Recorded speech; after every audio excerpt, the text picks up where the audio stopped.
Mesdames et messieurs, les Otaniens sont très inquiets. Ils sont très inquiets pour l'Ukraine et ses soldats. Très inquiets pour l'Ukraine et son chef d'État. Très inquiets par rapport à la situation qui se passe au front. Et voici les raisons de leur inquiétude. Et qui est-ce qui fait part de cette très grande inquiétude de l'OTAN, excusez-moi? C'est le secrétaire général de l'OTAN, Jens Stoltenberg. Ah non, il demande de la rapidité. Il demande, parce que pour lui, aujourd'hui, c'est urgent, c'est plus qu'urgent. Mais avant d'entrer dans les tréfonds de son inquiétude, avant de déballer un peu ce sujet, laissez-moi vous dire, s'il vous plaît, partagez la vidéo dans tous les groupes possibles. Abonnez-vous sur cette page. Activez la cloche de notification pour ne plus rater mes vidéos. L'heure est grave, très grave. Chères dames, chers messieurs, chères demoiselles. Vous savez qu'ils étaient à Bruxelles pour un sommet.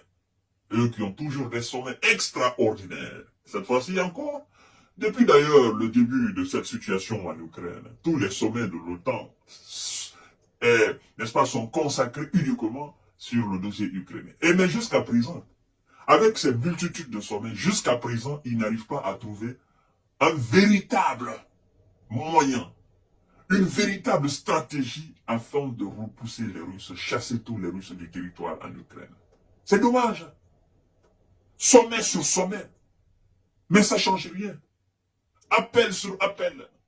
Démarrage des usines de fabrication de munitions. Démarrage des usines de conception de chars. Jusqu'à présent, ça ne change absolument rien.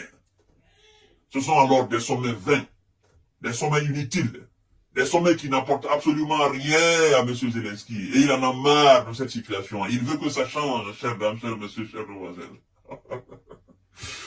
Écoutez la rhétorique des Occidentaux, mesdames et messieurs, c'est pitoyable. Le secrétaire général de l'OTAN s'inquiète énormément pour l'Ukraine. Pourquoi, M. Jens Stoltenberg?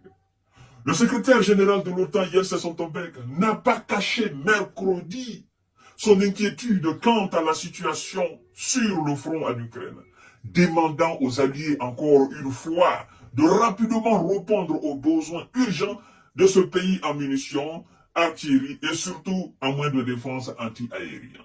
Eh bon sang de Dieu, eh bon sang de Dieu. Vous aussi, depuis 2022, c'est la même chose. Urgent, aide, apporter des munitions, l'artillerie, défense anti-aérien. Pourquoi jusqu'à présent vous n'arrivez pas à répondre efficacement aux demandes? Hein? Cette nation est aujourd'hui mendiante. Elle est obligée de mendier, elle est obligée de vous supplier, elle est obligée de s'étaler même sur le sol. Elle est obligée de vous pardonner, de vous prendre le pied, s'il vous plaît. Donnez-nous des munitions, s'il vous plaît. Aidez-nous. Depuis 2022, nous sommes en 2024. Ayez pitié de cette nation-là maintenant, vous aussi. Vous parlez de munitions, vous parlez d'artillerie, vous parlez de système anti-aérien. Vous parlez de tout ça, mais ça ne donne rien. C'est comme si ce club-là, on s'assoit, c'est comme un café-bar. On s'assoit, on parle, blablabla, et puis ça s'arrête là. Et puis voilà, tout le monde vague à ses occupations, et puis voilà, on note des trucs sur le papier, ça s'arrête là. Ça ne change rien. Si les discours pouvaient changer quelque chose, si les discours, les grands discours vont en guerre, si l'appel à répondre aux demandes de munitions de ce pays-là, n'est-ce pas, avait été répondu, je pense qu'on ne serait pas là aujourd'hui. Mais ils n'en ont pas. Et ils veulent faire la grosse tête. Pourtant, la grosse tête, ça ne change absolument rien. Je vais vous dire quelque chose. La place de l'argent, c'est l'argent qui peut régler cela. Non, ce n'est pas quelqu'un qui peut régler cela. La place de l'argent, c'est l'argent qui règle ça. Tout peut régler toute chose, sauf la place de l'argent. Oui, aujourd'hui, tout ce qu'on est en train de dire, c'est l'argent.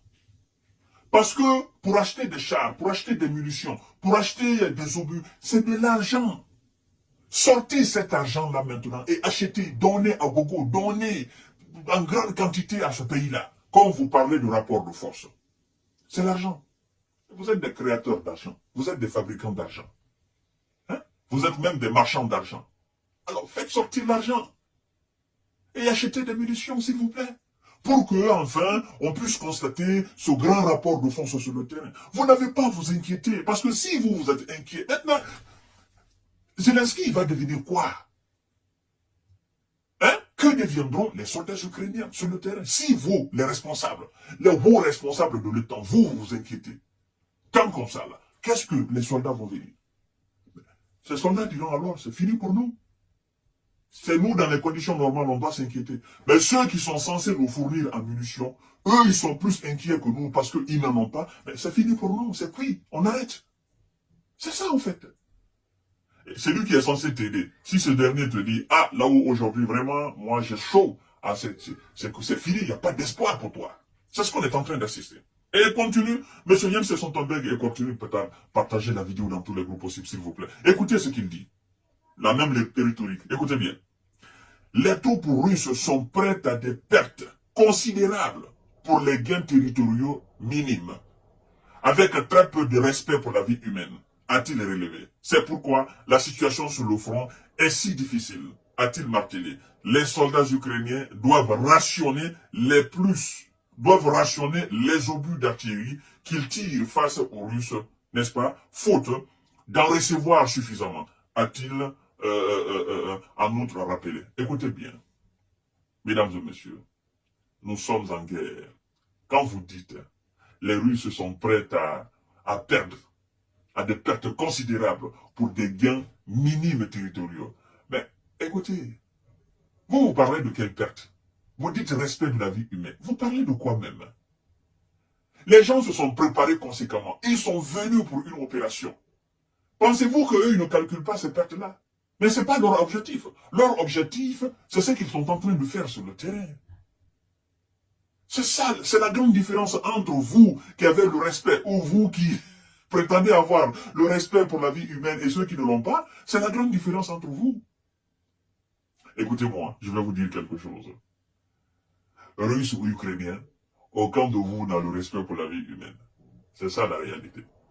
Parce que si vous aviez tant de respect pour la vie humaine, vous serez passé par la table de négociation pour éviter à mort le sort qui est réservé aux soldats ukrainiens et aux Otaniens sur le terrain.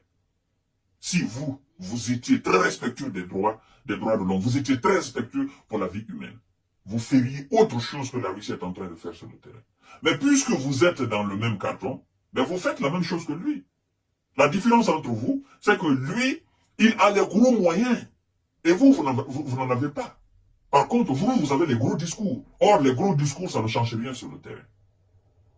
Ouais? Et vous dites que c'est à cause de ça, ils avancent. Mais si c'est ça, alors, ils vont toujours avancer.